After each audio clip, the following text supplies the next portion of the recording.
Jackson's face sank even more, and he reached out to force her to sit down. Closing the door, he started the car before he fastened her seatbelt. Mary was caught off guard, leaned forward, and let out a yelp with her hands on the airbags in front of her. Turning her head madly, Mary roared with her eyes red, "Jackson!" Jackson's beautiful almond eyes were lit up in an incredible way. His heart that had been empty for 4 years was filled up at once, and the feeling of fullness felt so good after such a long time, and the pressure of revenge came at the same time. What she was wearing was so much different from her previous style.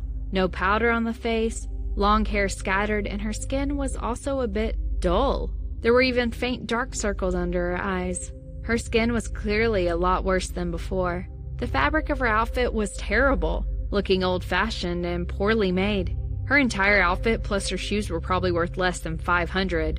Or was it even cheaper? A laptop worth $120,000 was not even as expensive as a handbag he used to buy for her randomly. Seeing her scared and anxious look, ecstasy flashed in Jackson's heart.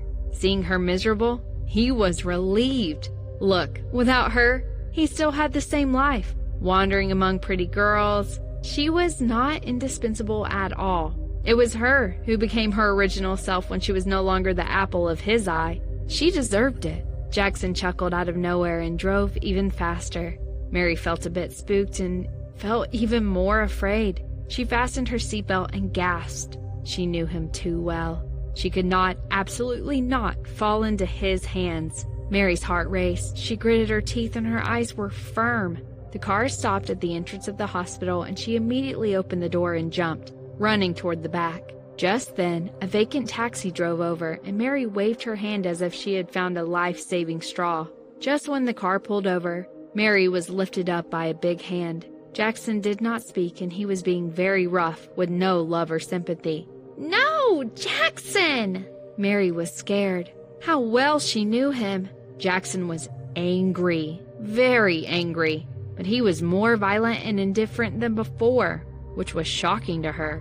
Mary squatted down and tried to delay his footsteps with her weight and struggled. Jackson noticed her intention, smiled coldly, simply bent over and directly carried her with his arms. "My driver hit you, so I should pay your medical expenses. Miss Mary, please be quiet." Miss Mary. The words of indifference made Mary feel a dull pain. Since they first met 7 years ago, Jackson had either called her Mary or Miss Parker.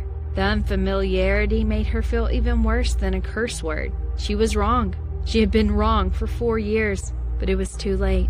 She knew that he hated her for killing his kid, for stamping on his heart.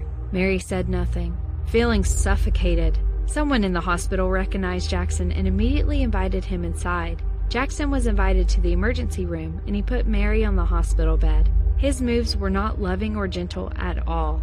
Mary fell to the bed and hit her wound. She gasped in tears. Jackson saw it with no expression and said to the doctor on the side coldly, "She was hit by my car. Check her." "Yes, Mr. Jackson." Disregarding Mary's shocked gaze, Jackson went straight to the door and crossed his arms. There was still her blood on his hand.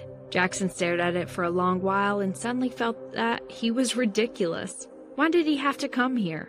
He actually also brought this woman to the hospital. He checked his wristwatch and it had been more than 40 minutes. He could no longer catch his flight. He, in order to have his revenge with this woman, did not even care about visiting his brother. "Jackson, when did you become so vengeful?" Leaning on the back of the chair in the hallway, Jackson slightly closed his eyes with a blank mind. Even he himself did not know what he was doing. Fool. What was the difference between this new Jackson and the old one 4 years ago? After the wounds were addressed and the inspections were completed, Mary was let out after the doctor confirmed there was nothing serious. When she came out, Jackson had disappeared. She asked the nurse on duty and learned that Jackson had already left. Before leaving, he had left a large sum of money. After the cost of the inspection, the remaining was more than $20,000, which was given to Mary. She looked at the 2 stacks of cash, feeling a bit dazed. At the same time, she also felt incredibly disappointed. Gone. He was gone? How was it possible? This man actually left like this? Mary looked down and lowered her head. Her big eyes dimmed. Limping out of the hospital and taking a taxi, she left, What she did not see was that a black car was parked not far from the hospital entrance. Jackson had a cigarette between his long fingers. With the smoke lingering, the cigarette smell filled the entire car. He leaned against the back of the chair and looked lazy and casual. Seeing that Mary was gone, he started the car and left. A couple of weeks passed in peace. Jake and Serena were returning to the normalcy of their lives. Jake was trying to build a relationship with his children more actively.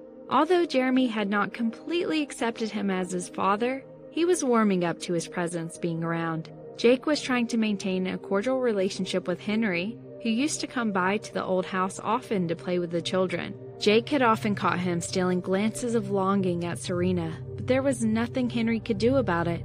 Jake focused on building his relationship with his family. He did not want any distractions when it came to his kids and wife. Serena was at peace. Finally, her family was complete.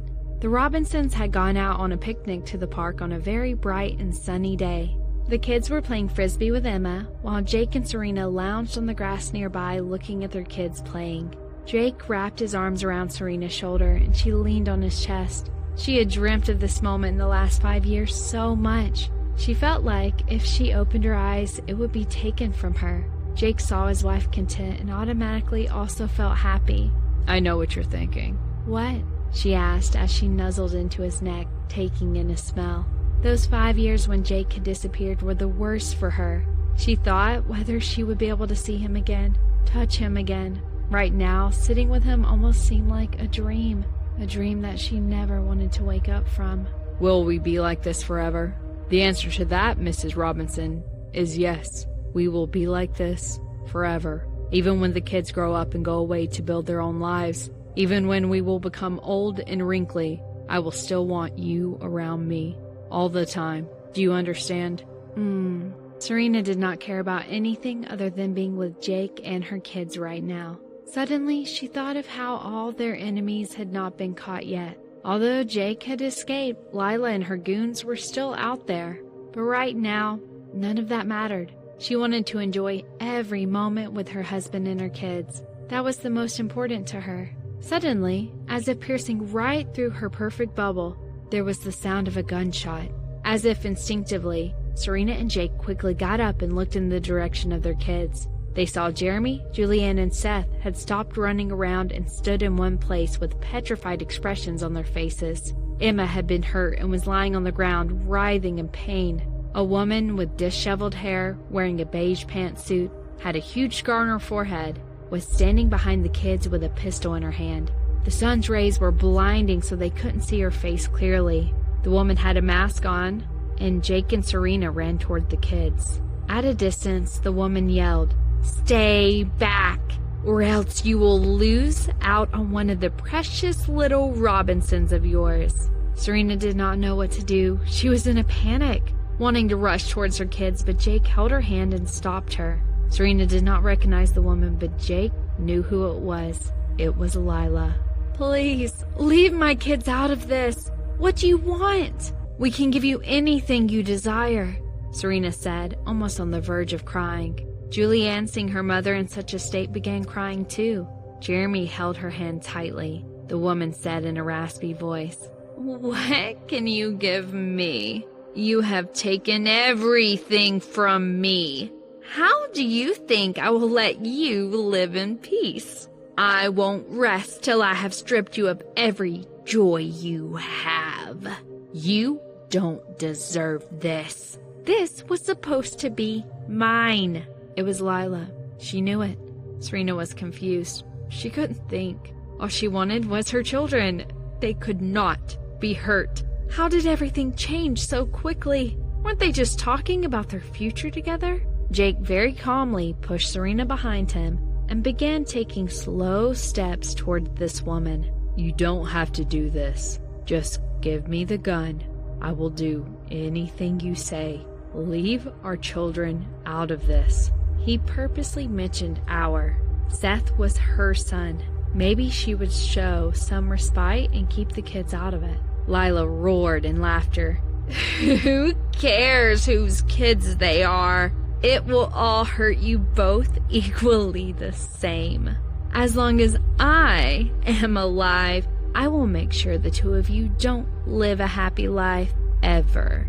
Seeing this moment of entry, Jake leapt on Lila, pushing her down on the ground. The kids moved to the side, holding each other. As Jake tried to take the gun from her hand, they brawled on the floor. Serena tried to get the kids onto her side. "Jake, be careful." "Take the kids and run!" "No, Jake! You will never be happy, Serena. Never!" Lila yelled in between gasps as Jake tried to tame her down on the ground. Boom!